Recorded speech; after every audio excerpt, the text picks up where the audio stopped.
ഇന്ന് നമ്മൾ വന്നിട്ടുള്ള കലത്തപ്പത്തിൻ്റെ റെസിപ്പിയുമായിട്ടാണ്. ഒരു ജാറെടുത്ത് അതിനകത്തേക്ക് നന്നായി കുതിർത്ത പച്ചരിയും അതിനകത്തേക്ക് കുറച്ച് തേങ്ങയും പിന്നെ ചോറും അതുപോലെ തന്നെ 2 ഏലക്കായും ഒരു നുള്ളു ഉപ്പും കുറച്ച് സോഡപ്പൊടിയും ചേർക്കുക.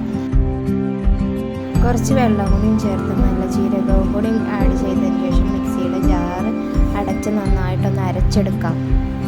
2 അല്ലി ശർക്കര എടുത്ത് അതിനകത്തേക്ക് കുറച്ച് വെള്ളം മാത്രം ചേർത്തൊന്ന് ശർക്കര പാനിയാക്കി എടുക്കാം. എന്നിട്ട് അരച്ച് വെച്ച മാവ് എടുത്തൊരു പാത്രത്തിലേക്ക് ചേർത്തതിന് ശേഷം നന്നായിട്ടൊന്ന് ഇളക്കി യോജിപ്പിക്കുക.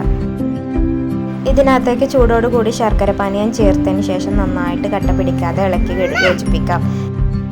നെയ്യൊന്ന് നന്നായി ചൂടായതിന് ശേഷം അതിനകത്തേക്ക് തേങ്ങാക്കൊത്ത് ചേർത്തൊന്ന് വറുത്തെടുക്കാം. തേങ്ങാക്കൊത്തൊന്ന് മൊരിഞ്ഞ് വരുമ്പോൾ ഇതിനകത്തേക്ക് ചീരുള്ളിയും ചേർത്ത് നന്നായിട്ടൊന്ന് വറുത്തെടുക്കാം. 2 നന്നായി വറുവായതിനു ശേഷം കുറച്ച് കോരി മാറ്റാം. എന്നിട്ട് അതിനകത്തേക്ക് നമുക്ക് മാവ് ഒഴിച്ച് ഒന്ന് റെഡിയാക്കാം.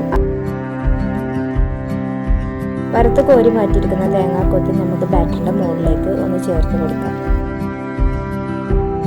എന്നിട്ട് കുക്കറിൻ്റെ വിസിൽ ഊരി മാറ്റിയതിന് ശേഷം കുക്കറിൻ്റെ അടപ്പ് വെച്ച് അടച്ചു വെക്കാം.